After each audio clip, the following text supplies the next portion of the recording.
Viena kėdė pribaigs mane, I swear.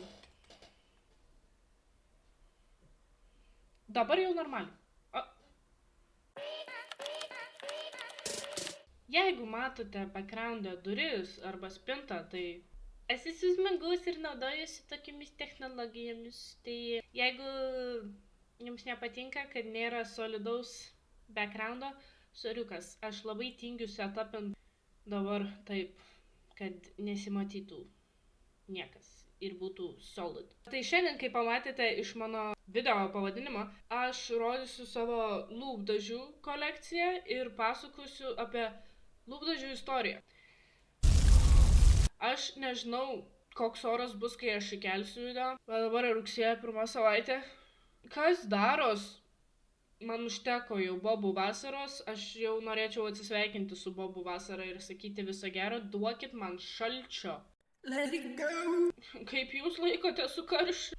Nu tai va, bet ne, esmė šio video, aš taip sugalvojau, kad aš taip darysiu, kad pavyzdžiui, lūpdažius, kur aš turiu po vieną iš tos firmos arba to collectiono, užsitepsiu prieš pasakodama kažkokį vieną intarpą ir tada tarp tų tarpų parodysiu, vat, pavyzdžiui, jeigu ten po 2 turiu. Aš tikiuosi supratot, jeigu nesupratot, pamatysit. Tai aš pradėsiu nuo Matchstick. Ir čia yra Absolute New York. Aš nežinau. Matote? Nematote. Nu gerai. Tai užsidėsiu. Na, šiek tiek kreivai užsidėjau šį lūpdažį.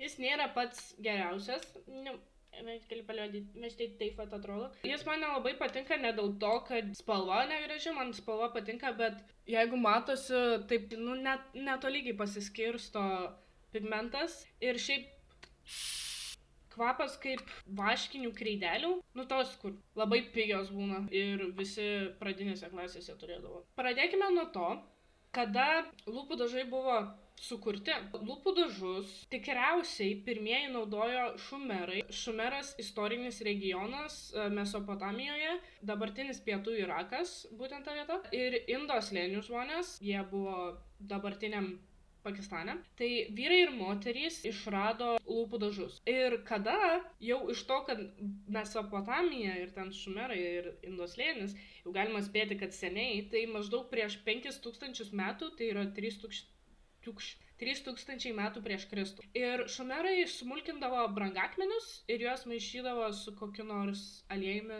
arba vašku. Kodėl jie tai darė?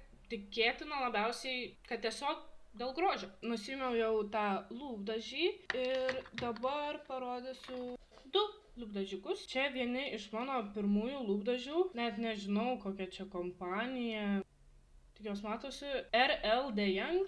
Aš nežinau. Pirmą spalvytė va tokia. Jie yra ganėtinai seni, tai. Bet jie žiauriai skaniai kvepia ir kol dar nenudegino lūpų, tol naudoju. Tai va štai tokia rožinė spalvytė. Aš nežinau, jeigu dar egzistuoja šitie lūpdažiai, tai 04 ir My Mattitude. Nežinau, ar matosi, nežinau. Tada turime kitą spalvytę, 06 Matrix. Tai va tokia spalva. Na, aš šios lūpdažius nepuikiai užsidedu, nes nesu pratus dėti lūpdažių be lūpų pieštukų. Na, o dabar pratęsimui istorijos pačios užsidėsiu Lorena Cashmere Lips. Šiek tiek kreivai šleivai, bet užsidėjau. Aš nepamenu, ar parodžiau, kaip atrodo išsukus iš tubelės, bet va taip pat. Tęsiame. Egiptiečiai vėliau šiek tiek negu šumerai pradėjo naudoti lūpų dažus. Juos panašiai gamindavosi, bet žinoma, kad Kleopatra naudodavo tokius vabalus, kuriuos sutrindavo ir iš jų gaudavosi karmino pigmentas, kuris būdavo ryškiai raudonos spalvos. Tai raudonos lūpos jau seniai nešiojamos.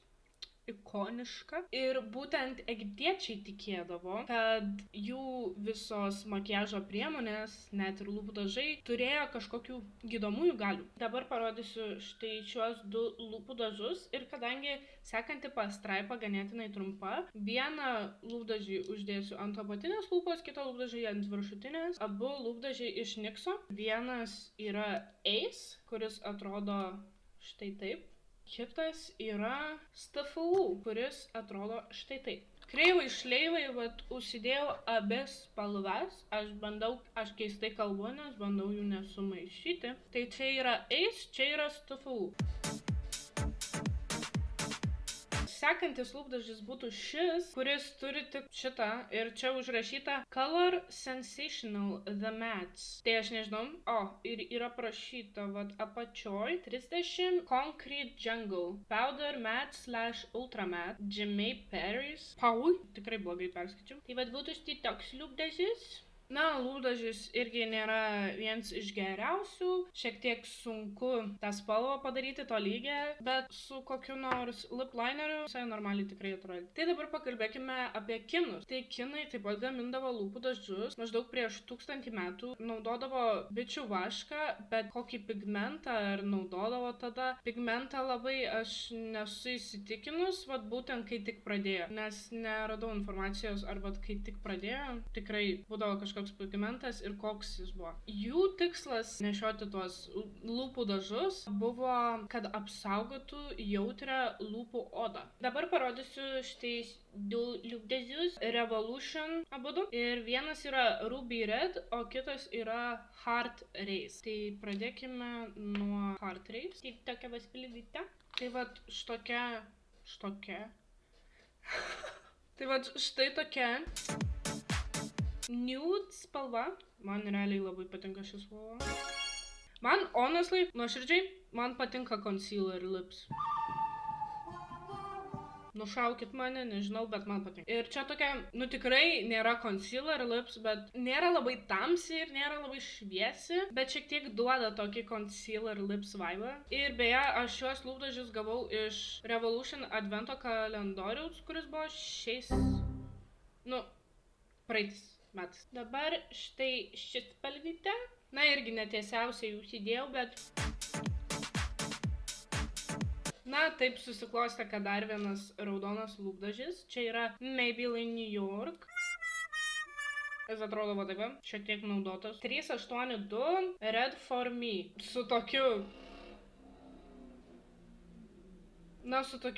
galu tikrai kreivai įsidėjau, bet nieko tokio. Tai, Australija. Australijoje aborigenų merginos brendimo laikotarpiu turėdavo ritualą, kuriame dėvėdavo raudonas lūpas. Lūpdažis buvo gaminamas iš aukra pigmento, kuris buvo išgaunamas arba iš uolienų, arba iš sudžiūvusio molio su mediniais arba akmeniniais įrankiais. Ir sutraiškydavo ir tada gaudavo pigmentą ir tada sumaišydavo su kokiu nors skysčiu. Tas skystis galėdavo būti bet kas, kartais netgi tiesiog seilės. Šiaip aukra yra tokia labiau oranžinė, bet Australijoje dėl priemaišų esančių uolienose ir molyje ji buvo raudona aukra. Užsidėjau šiek tiek foundation powder ant lūpų, nes jau tos raudonos spalvos biškį pramušė. Tai dabar parodysiu štai šiuos du lūpdažius. Smile Cosmetics Lip and Stift. Aš nežinau, spalvų neužrašyta. Čia yra, man atrodo, tiesiog lūpdažiai iš tokių lagaminėlių makiažo. Toks visai nemažas. Ir ten būdavo šešėliai, nagų lakas ir lūpdažiai. Tai vat, štai vat vienas. Na, štai tokia spalva. Ir man jinai patinka, nes, kaip minėjau, man visai patinka concealer lips. Man po šito reikės lūpas mirgdyti vazelinę. Štai kitas lūpdažis, toks tamsiosnis. Štai vat šis lūpdažis. Šiaip kažkodėl atrodo spalva visai panašiai mano lūpų spalva. Na, o dabar užsidėsiu pirmuosius skystus dažus. Tai čia yra Pastel Daylong Lip Color Kiss Proof ir čia yra Daylong Lip Color Cam 5. Na, man atrodo, užsidėjau normaliausiai iš visų lūpdažių. Turbūt dėl to, kad skysti ir tas teptukas yra. Tai dabar Anglijoje. Lūpų dažymas Anglijoje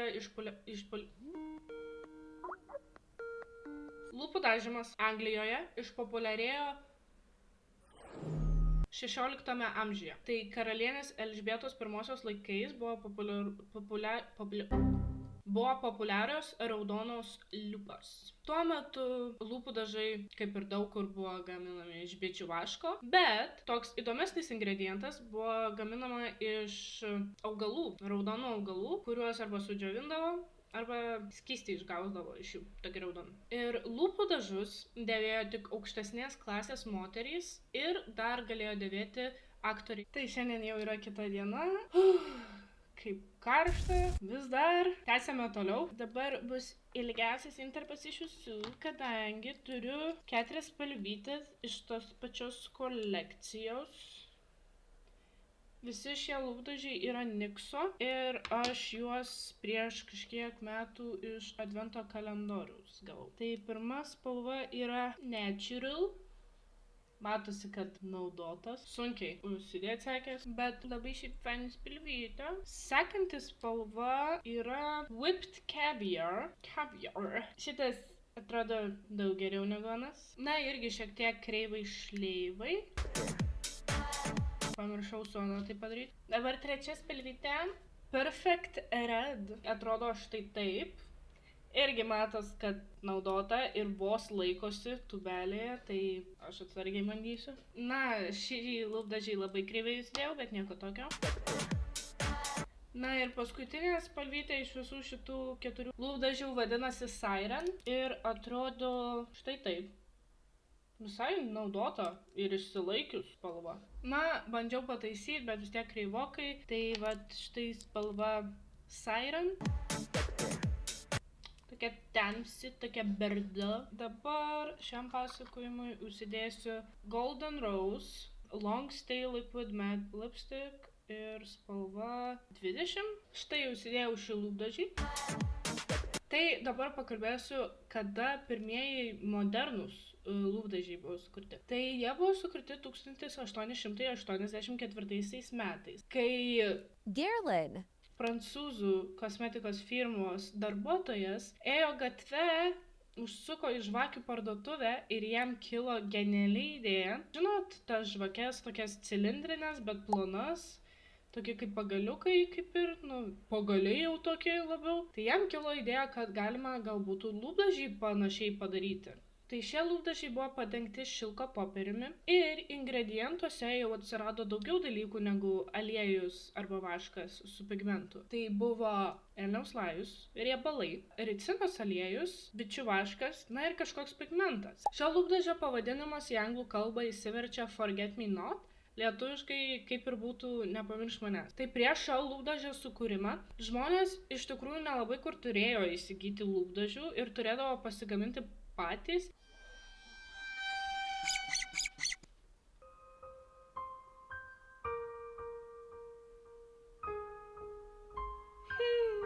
Sunkiai nusivalė. Sekantis lūpdažis yra irgi iš Golden Rose. Lipping My Matte ir 07. Tai tęsiame istoriją. Jungtinėse valstijose 19 amžiuje lūpas dažydavo karmino dažais, kuriuos darydavo iš karmino pigmento, kurį jau minėjau. Meksikoje ir Centrinėje Amerikoje jį išgaudavo iš košenilių vabalų, kurie gyvendavo ant kaktusų ir jie atrodė štai taip.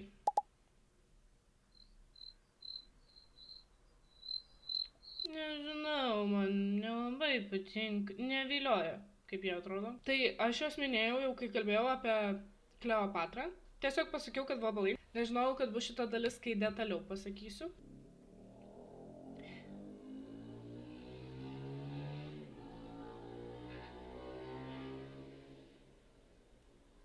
Košinilio vabzdžiai gamina karmino rūgštį, kad atgrasytų vabzdžių plėšrūnus. Karmino rūgštis, kuris sudaro nuo 17 iki 24% kūno masės sudžiovintų vabalų, galėjo būti išgaunama arba iš vabzdžių pačių sudžiovintų arba iš kiaušinėlių. Tai tie milteliai sumaišyti su aliuminio arba kalcio druskomis sudarydavo dažus lūpų. Tai lūpdažiai tada nebūdavo tubelėje Amerikoje. Jie buvo indelyje ir tepami teptuku. Karmino dažai buvo brangus, o karmino spalvos lūpų dažai buvo laikomi nenatūralūs ir teatrališki, todėl nebuvo priimtina, kad kas nors nešiotų juos kasdienybėje.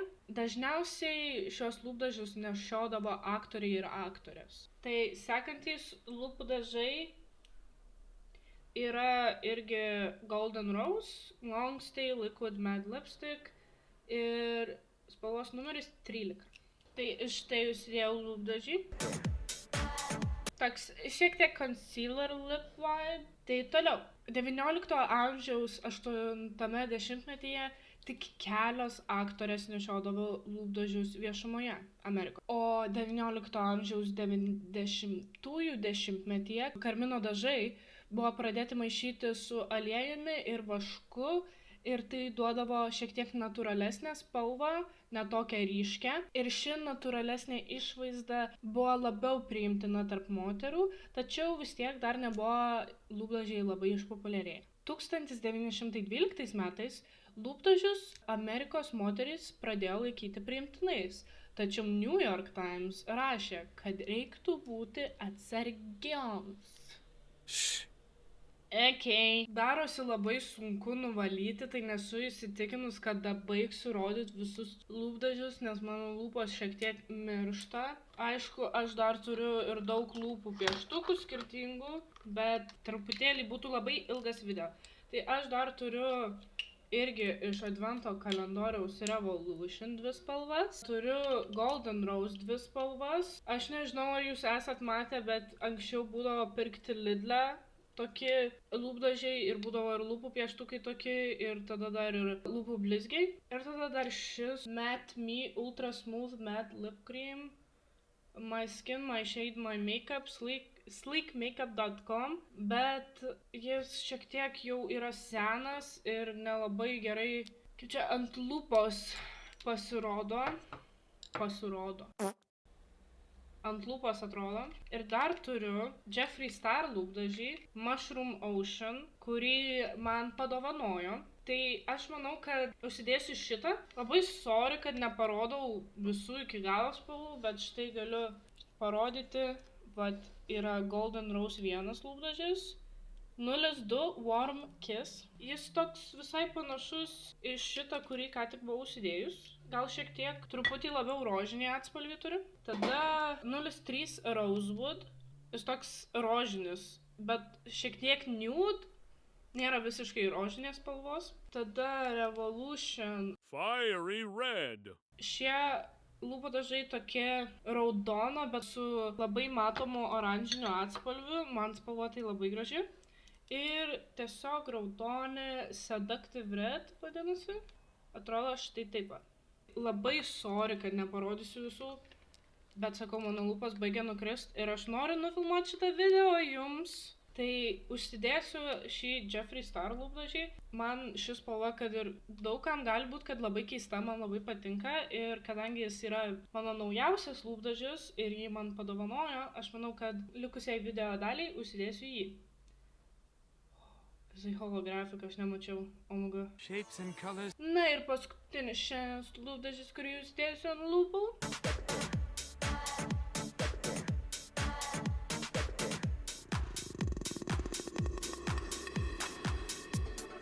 Tai man šis spalva šiaip labai patinka.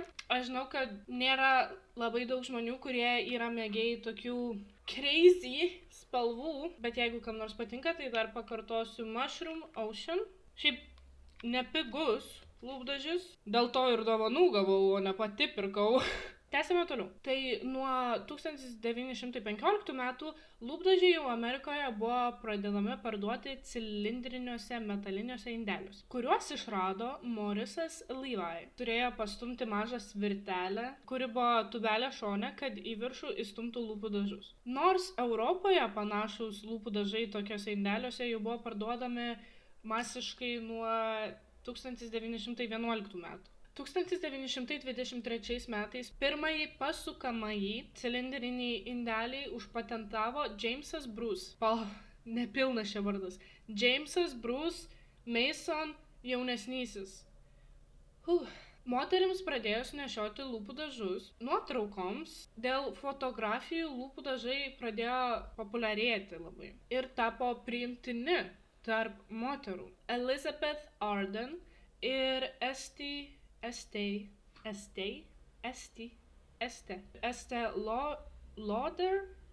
Lauder pradėjo pardavinėti lūpų dažus savo salonuose. Tačiau kaip visada visur turi prisidėti tas faktas, antras arba pirmas pasaulinis karas, tai šiuo atveju prisideda antras pasaulinis karas. Tai antrojo pasaulinio karo metais lūpdažių gamyba apmažėjo, metalinius lūpų dažų tuos cilindrinius indelius turėjo pakeisti plastikiniai arba popieriniai, kad toliau galėtų tęsti gamybą, kadangi metalo reikėjo karui. Ir tuo metu lūpų dažų buvo nedaug, kadangi pagrindinių ingredientų kaip naftos ir ricinos aliejaus trūko. Bet antras pasaulinis